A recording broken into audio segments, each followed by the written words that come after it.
Hoje, 9h10, Paulo Gracindo é Odorico Paraguaçu, o bem amado. Agora, mais um campeão de audiência. Rede Globo.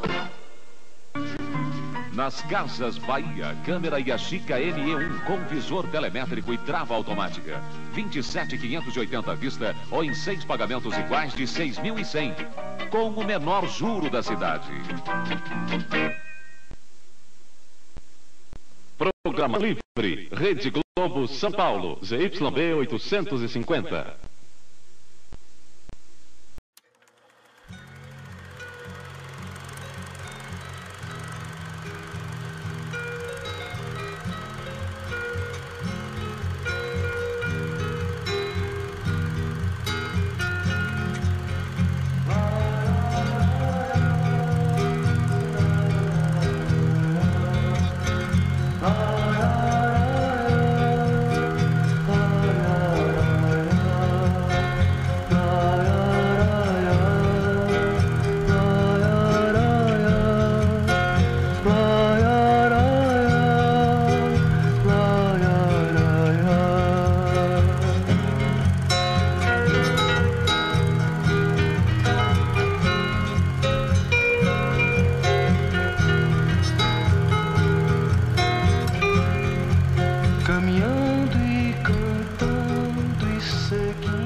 Começar? Vamos. Tá, 1 minuto, sim. Então... Pode começar? Pode. Qual é o que você teve da sua infância? Eu tive uma infância bem legal, assim. Nasci nos anos 70, em 1970, e a primeira década, assim, até os anos 80, eu me diverti muito na rua. A gente brincávamos andava de bicicleta, pega-pega, esconde-esconde, pegava fruta no quintal do vizinho, brincava, eu desenhava bastante, eu acampava, jogava bola até tarde. Nossa, muito legal. Os ventos do norte não movem. Foi tranquila, assim. Eu acho que foi sem muitos acontecimentos, digamos assim. Foi tranquila. Então, quando eu nasci, São Paulo já tinha 12 milhões de habitantes. Então, é uma cidade muito grande. Então, eu fui uma criança criada em apartamento. Então, não fui aquela criança que, muitas vezes, quando as pessoas pensam na nostalgia da infância, que brincavam de bola na rua, e que eu não tinha isso, assim. Eu passei minha infância lendo dentro de casa, meus pais trabalhavam fora. E fora isso, eu lembro, assim, da minha infância mesmo, quando eu ia pra casa da minha avó, que era no litoral, né, em Santos. E aí eu passava as férias lá. Aí essa coisa de brincar na rua, com os vizinhos e tal, que era muito legal, assim, eu tenho saudade. E de viajar com o meu pai para Minas Gerais, que é onde ele nasceu, que a gente também tinha essas muita memória de viagem, a gente viajava muito de carro. E uma viagem de carro eram horas, assim, a gente passava mais de um dia no carro. Então, saía de manhãzinha, passava o dia inteiro viajando de carro e chegava no dia seguinte à noite na cidade. Então, eram assim, longas horas dentro do carro, e vendo paisagens diferentes, e falando e brincando. Você acha que esse seu sentimento de nostalgia afeta a sua percepção da realidade da época? Com certeza, sim, porque eu acho que eu não percebia muitas coisas, né? Por exemplo, essas viagens que eu fazia, por exemplo, que eu achava incrível, eu não estava dirigindo, eu estava dormindo no banco de trás, então pra mim era ótimo. Para os meus pais devia ter uma série de outras preocupações que eu não percebia, né? Nós éramos uma família bem humilde, assim. Sim. Bem humilde, mas assim, nunca faltou alimento, sempre tivemos uma casa e tal. Mas quando nós morávamos no Paraná, a gente tinha uma casa do tipo Minha Casa Minha Vida, assim, uma casa popular, né? Morávamos num conjunto, chamava BNH, que era Banco Nacional da Habitação. Eram casas populares, a gente morava numa dessas casas. Né? Sua visão de mundo é ali o que os seus pais deixam você ver, né? Do que está acontecendo. Então... Eu lembro que meu pai trazia, recebia uma grana de algum trabalho, trazia um chocolate, assim, era muito louco, assim, trouxe chocolate, era uma festa, trazia um iogurte e era uma coisa, que é isso, somos ricos. Eu notava que tinha uma preocupação deles, mas eu não via, assim, como uma vida difícil ou de dificuldade, assim, depois... De um pouquinho mais velha, não precisei ficar adulta para reparar na diferença, assim. Uma época do governo que no Brasil existia uma inflação muito alta. Meus pais, quando eles recebiam salário, eles tinham que ir ao mercado no mesmo dia e comprar tudo de comida que a gente precisava naquele mês, porque se você deixasse para comprar no dia seguinte ou uma semana depois, o seu dinheiro já não dava para comprar nada. Então, a gente estocava comida. E o carro também, você tinha todo dia 1º, que era o dia de recebimento de salário, os postos de gasolina tinham muitas filas porque todo mundo precisava abastecer no dia 1º. Então a gente fazia isso, saía dia 1º, era dia de fazer compra do mês e era normal, só que pra mim era normal, eu achava que era isso. E depois de um tempo em que a inflação foi controlada, é que eu percebi, tipo, nossa, não precisava mais fazer compra de mês, né? E aí, depois que você cresce, você percebe o quanto isso é absurdo. Crescer durante a ditadura afetou a sua infância de alguma maneira? Eu me lembro das coisas que existiam, mas eu não me dava conta que era ditadura. Eu lembro que na escola, eu lembro que tinha muita pauta cívica, né? Tinha essa coisa de pátria, muito, assim, extrema. Tinha que cantar o hino todo dia, de manhã, quando chegava à escola. Eu lembro que tinha censura. Toda vez, antes de começar qualquer programa, aparecia um selo, uma autorização do exército, assim, da censura. Mais adiante, assim, eu lembro dos discos, né, das bandas que a gente gostava, tinha músicas censuradas, riscadas, assim, com prego. Eu sei de amigos, de pais de amigos que eram mais politizados, assim, eu lembro da preocupação. Eu lembro, tem pai de amigo que se exilou na América do Sul ali. Do mesmo jeito que tinha pai de amigo que era da polícia, aliás, que era onde se prendiam os revolucionários, assim, os comunistas, os que enfrentavam o regime, né? Todo mundo muito assim, né? Ninguém falava nada, mas a gente sabe que depois, com o tempo, se soube mais, né? Que essas pessoas prendiam as outras pessoas, né? Era isso, tinha aquela coisa de entregar o outro, né? Então tinha esse... Aí, aos poucos, eu fui entendendo o clima e tal. Mas, assim, quando eu era criança, eu não me lembro, assim... Sempre gostei de brincar de soldadinho, tanque de guerra, né?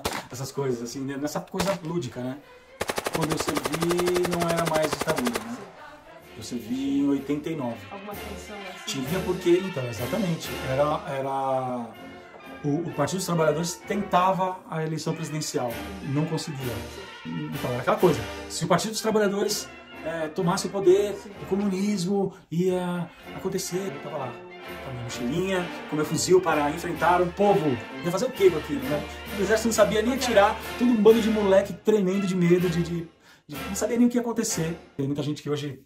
Você falou de nostalgia em algum momento. Tem uma nostalgia, muita gente acha que vamos pedir a volta do regime militar, Cara, é uma conversa, assim, que não faz o menor sentido, assim. E eles são esse tipo de gente, que se você coloca eles para tomar conta do país, eles vão gritar, bater, atirar, matar. É só isso que eles sabem fazer, não sabem dialogar, não se preocupam, não tem projeto para o povo. Eles querem enriquecer. O exército, os militares se enriquecem muito em governos militares. Acabamos de sair de um agora, que era um governo militar, sim, disfarçado de democracia, era um governo militar. Todos os gabinetes, todas as pastas ocupadas por militares.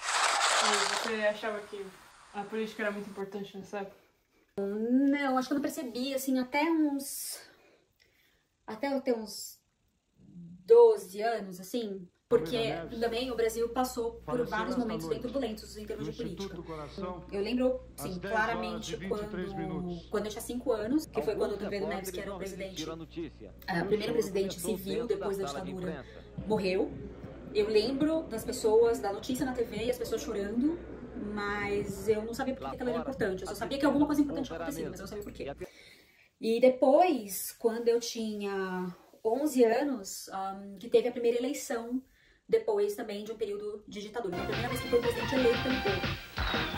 Ele foi o primeiro presidente civil, mas ele foi indicado pelos militares e pelo governo. Ele não foi uma eleição direta. Então, quando eu tinha 11 anos, eu comecei a perceber a importância, porque era uma comoção no país muito grande pelas primeiras eleições.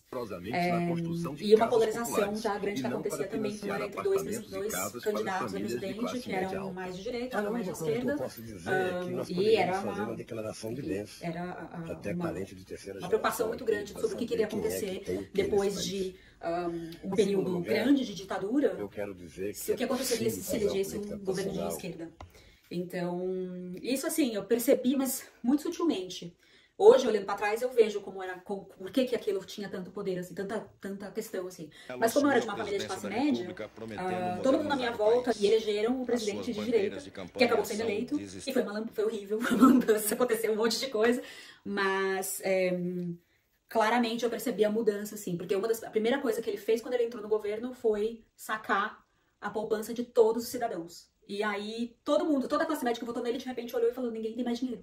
Teve um momento que eu comecei a entender, ouvia meu pai falar, escutava o rádio. Minha mãe ouvia rádio o dia inteiro, porque ela trabalhava como costureira, ficava perto dela muito. E aí você começa a sentir, né? Meu pai se envolvia com política. A cada 4 anos, quando tinha eleições, ele achava um partido que ele se identificava, distribuía adesivo, ia nos comitês. Meu pai se movimentava com política, assim. Mas isso já adolescente. Criança não, criança era só diversão. Quando tinha eleição, a gente chorava, ganhava adesivo. Nem sabia de quem que era. Colava adesivo, achava o máximo quando tinha chuva de papel. Ia votar com os pais. Então era um lado divertido, assim, parecia um dia especial. Não tinha esse peso, né? Como eu sinto hoje. Sim. Tem algum lugar que a sua opinião mudou e você começou a dar importância para a política? Minha opinião política mudou, acho que muito claramente na faculdade, mas mesmo antes disso, assim, porque eu lembro que para mim eu questionava muito sobre as coisas ao meu redor. E aí eu comecei, acho que, a reparar mais nos privilégios que eu tinha e na desigualdade do país. Então foi acho que na época que eu entrei na faculdade que eu comecei a questionar mais isso, assim. Quando a gente saiu do regime militar, que começou a era da democracia, das diretas, nossa, isso contagiou o Brasil inteiro, assim. Todo mundo se envolveu. Você viu os artistas, as pessoas que todo mundo falando disso, jogadores de futebol, atores de novela. Achei o máximo, assim. Ali eu comecei a entender e comecei a me engajar de alguma maneira e a me orientar.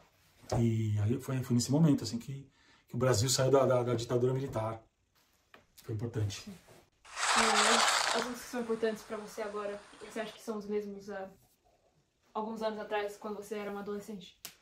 Desigualdade no país. Né? Desigualdade não muda, não acaba. A desigualdade no Brasil não acaba. Como as pessoas não têm acesso às mesmas coisas no mundo todo, assim, porque é uma coisa que depois, uma frase que depois eu escutei muito era o talento, ele é distribuído igualmente pelo mundo, mas as oportunidades não. Então, eu acho que é uma coisa importante que eu tenho, que pra mim é importante hoje, essa coisa de todo mundo poder ter oportunidades iguais. Não importa onde elas nasceram, não importa se elas nasceram homens, mulheres, se elas são transgêneros, se elas são, enfim, não importa. As pessoas têm que ter direitos a oportunidades iguais. Desigualdade, fome, a economia do Brasil, né? A falta de condição, tinha até uns anos atrás, assim, a gente não tinha energia elétrica, né? Então, não mudou muita coisa, você acha?